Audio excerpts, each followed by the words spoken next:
Hey guys, तो बच्चा party welcome to geophysics means to live physics while you are preparing for your exams. तो जैसे कि बच्चों आपको पता है हम इस चैनल के ऊपर जेई की प्रिपरेशन के साथ, ओलंपियाड की प्रिपरेशन के साथ, नीट की प्रिपरेशन के साथ कुछ रियल लाइफ एग्जांपल्स को लिंक करने की पूरी कोशिश करते हैं। ठीक है, पूरा एफर्ट डालते हैं। तो उसी सीरीज के ऊपर आज एक बहुत ही प्यारा और मस्त सा क्वेश्चन मैं रोहित गर्ग आपका टीचर लेकर के आया हूं। And here we go, let's see what exactly the question is. जैसे कि आपने इसके थंबनेल में भी देखा होगा, क्या हमें वॉल पे चढ़ने के लिए स्पाइडरमैन लाइक पावर्स चाहिए या फिर there is physics behind it? Let's see. Okay, a man has an unusual ability. He climbs up the corner formed by the intersection of two vertical perpendicular walls. जैसे कि आप देख रहे हो बच्चों, यहाँ पे एक बच्चा है, ऐसे दीवारें हैं टू वर्टिकल परपेंडिकुलर, जैसे आपके घर के अंदर से दो दीवारें रहती हैं आपस में परपेंडिकुलर, राइट? तो बच्चा यहाँ पे है, ऐसे करके दीवार को चढ़ने की कोशिश कर रहा है। So find the minimum force with which he has to push on the walls while climbing. What is the minimum coefficient of static friction required for him to be able to perform such a feat? मतलब वो इन दीवारों को यहाँ से और यहाँ से कितना मिनिमम फोर्स से पुश करे ताकि वो इस दीवार पे से ऊपर की तरफ चढ़ा जाए। ठीक है, ये एक वॉल है, ये दूसरी वॉल है, दोनों वॉल्स आपस में परपेंडिकुलर। हो सकता है थोड़ा सा फोटो के अंदर आपको डिसीविंग लग रहा हो, बट यहाँ पे मैंने हल्का सा साइड पे आइडिया दे दी कि these walls are perpendicular and we have to calculate the minimum force with which this boy is going to push the walls. अगर बच्चों ऐसा क्वेश्चन आपने पहले नहीं कर रखा है तो I will say just pause this video and think about it. And yes, अगर आप ट्राई भी करना चाहें तो घर पे आप ट्राई कर सकते हो, बट चोट वोट नहीं खानी है आपने। ठीक है, तो pause the video and let's see. ठीक है, क्या आपको स्ट्राइक कर रहा है कि नहीं? Okay, I hope so you would have attempted it. Okay, तो चलिए देखते हैं कैसे आप इस चीज को कर सकते हो। So first of all let's draw the free body diagram of the man और whatever he is doing here. ठीक है, तो बच्चों देखिए यहाँ पे आदमी है।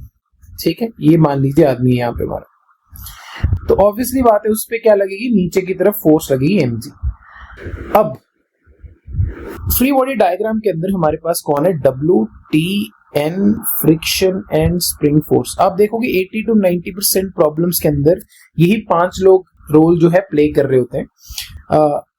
वेट हमेशा लगता है, जैसे कि यहाँ पे इस बंदे के पास मास m है, बच्चे के पास मास m है, तो नीचे की तरफ क्या लग जाएगा? mg। धागा है नहीं तो टेंशन नहीं आएगी। Normal direction will always be perpendicular to the wall. देखिए बच्चों, दो वॉल्स हैं, this is wall 1, this is wall 2। ठीक है, तो वॉल 1 से देखिए एक परपेंडिकुलर आ गया। ठीक है, क्योंकि दीवार ऐसे है तो ऑब्वियसली बात इसका परपेंडिकुलर इस तरफ आएगा, और जो सामने वाली दीवार है वो एग्जैक्टली इस तरीके से, तो यहां से परपेंडिकुलर आएगा। ठीक है, तो नॉर्मल डायरेक्शन। फ्रिक्शन, क्योंकि ये जो बच्चा है ये स्लिप करने की कोशिश करेगा। आपको पता है अगर मैं वॉल के ऊपर ऑयल लगा दूं, ठीक है, पेंट की जगह पे, तो बच्चा स्लिप कर जाएगा, इसलिए फ्रिक्शन आएगी जो उसको एक्चुअली स्लिप करने से प्रिवेंट करेगी। And yes, there is no friction at all, sorry spring force नहीं है जिसके कारण ये नहीं आएगी। तो आई होप सो हमने फ्री बॉडी डायग्राम ड्रॉ कर लिए। अब क्वेश्चन आता है कि फ्रिक्शन फोर्स यहाँ पे किस तरीके से आएगी। तो ध्यान रखिएगा, फ्रिक्शन फोर्स बच्चों यहाँ पे किस तरीके से आएगी ये थोड़ी सी इंपॉर्टेंट है, इसके बारे में थोड़ा सा ध्यान से सुनिए। फ्रिक्शन फोर्स कुछ इस तरीके से आएगी यहाँ पे दोनों वॉल्स पे कि फ्रिक्शन फोर्स नॉर्मल और उस आदमी के वेट को बैलेंस करने की कोशिश करेगी। ठीक है, तो यानी कि जो वॉल 1 है उस पे जो फ्रिक्शन फोर्स है, देखिए वो F1 आ रही है कुछ इस तरीके से, ये वॉल के प्लेन में ही है, जैसे दीवार है उसके प्लेन में ही आ रही है। And yes, let's suppose it is making an angle theta with the vertical. Similarly wall 2 पे भी उसी के प्लेन में आ रही है कुछ इस डायरेक्शन में, making an angle theta with the vertical, और मैं इस फोर्स को F2 कह रहा हूं। This is the friction force, this F1 and F2 is the friction force on wall 1 and wall 2 respectively. ये दोनों फोर्सेस उस वॉल के प्लेन में ही आ रही है। ठीक है, तो इसको थोड़ा सा अगर मैं रिफाइन करके दिखाऊं तो देखिए कुछ इस तरीके से, ये हमारा रूम है। ठीक है, this is wall 1 and this one is wall 2। ठीक है, ये हमारी वॉल 2 है। तो अब आप देखिए यहाँ पे, तो वॉल 1 के परपेंडिकुलर देखिए ऑटोमेटिकली नॉर्मल डायरेक्शन आ चुकी है N1, ठीक है। वॉल 2 के भी परपेंडिकुलर नॉर्मल डायरेक्शन आ चुकी है N2, और फ्रिक्शन जैसे कि मैंने यहाँ पे दिखाया, आप किसी को भी एंगल ले सकते हैं। यहाँ पे मैंने सिंप्लिसिटी के लिए हॉरिजॉन्टल के साथ एंगल ले लिया θ1, और यहाँ पे भी हॉरिजॉन्टल के साथ एंगल ले लिया θ2। तो बच्चों यहाँ पे फ्रिक्शन आएगी म्यू इंटू N1, क्योंकि म्यू का वैल्यू सेम है, ठीक है, और दूसरी पे फ्रिक्शन आएगी म्यू इंटू N2।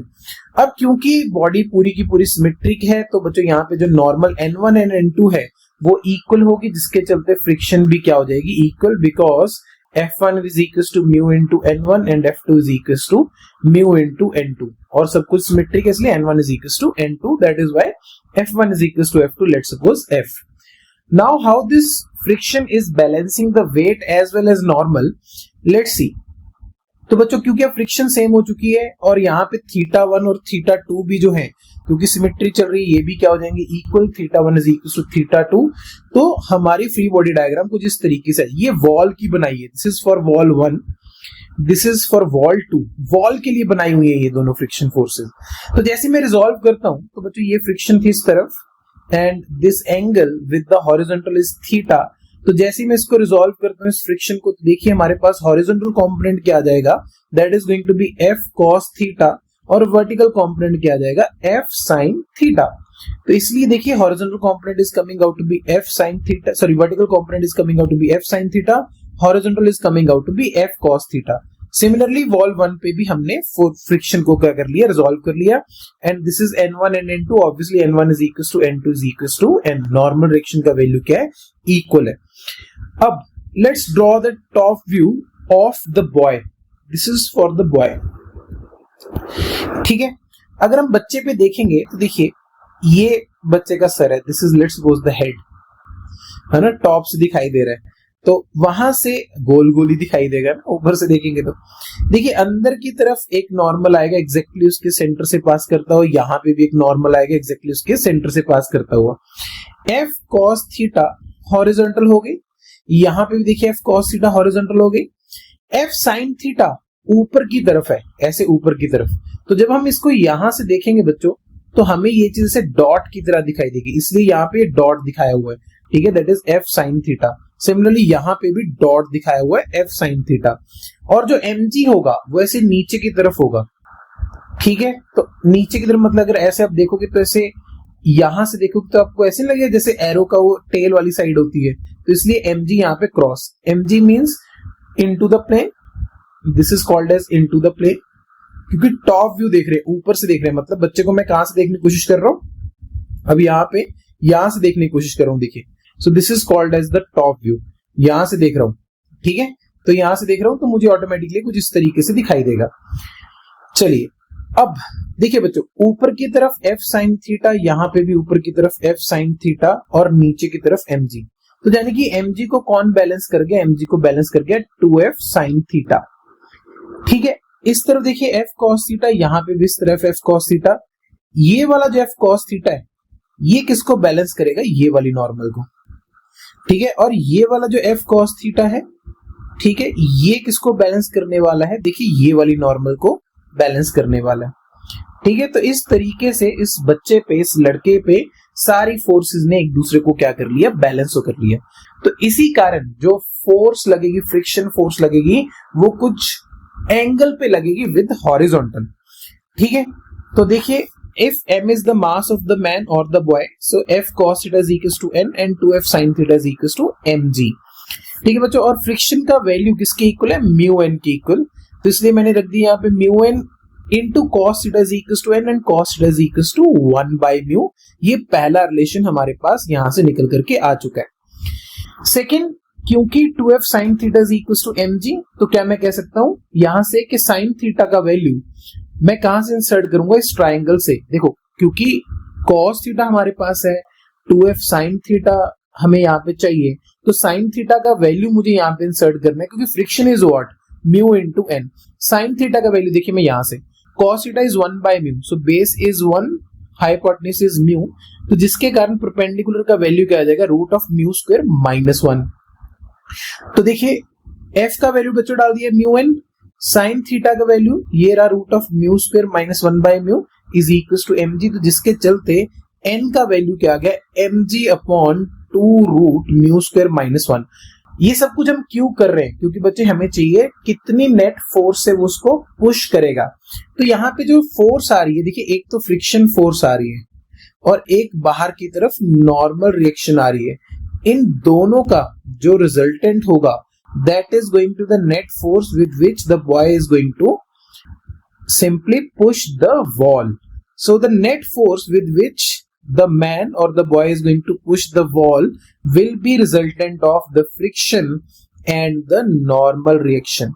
देखिए फ्रिक्शन तो म्यू एन है और नॉर्मल एन है, और एन का वैल्यू बच्चों हम जस्ट अभी कैलकुलेट कर चुके हैं, that is mg divided by root of 2 mu square minus 1, 2 बाहर है रूट के। तो देखिए इस तरफ है म्यू एन, यहाँ पे एन, दोनों के बीच का एंगल 90, तो जो रिजल्टेंट होगा that is going to be root of a square plus b square. ये आपको बेसिक पता है वेक्टर्स का, अगर दो वेक्टर्स 90 डिग्री पे होते हैं।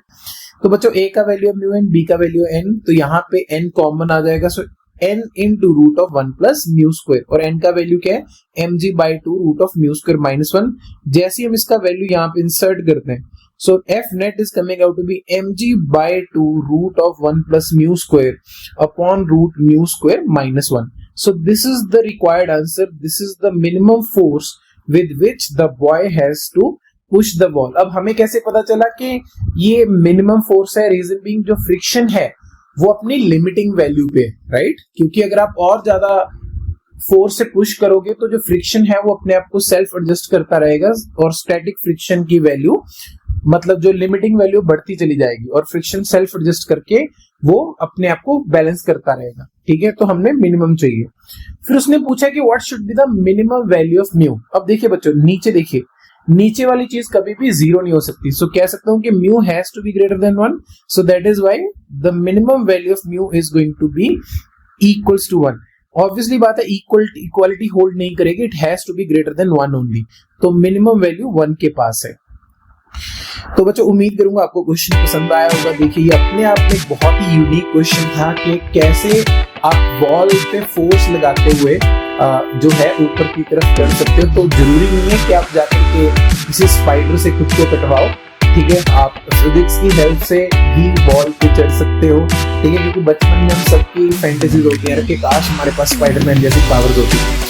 तो बच्चों उम्मीद करूंगा आपको ये पसंद आया होगा। तो ऐसी नई नई वीडियोस देखने के लिए हमारे चैनल को सब्सक्राइब कर दीजिए, लाइक कर दीजिए, शेयर कर दीजिए, सब्सक्राइब कर दीजिए। और बच्चों अगले वीडियो के अंदर मिलेंगे और अमेजिंग कॉन्सेप्ट्स के साथ, ठीक है, और नई नई रोमांचक चीजें लेकर के आपके लिए। चलिए बच्चों तब तक के लिए thank you, bye bye, take care.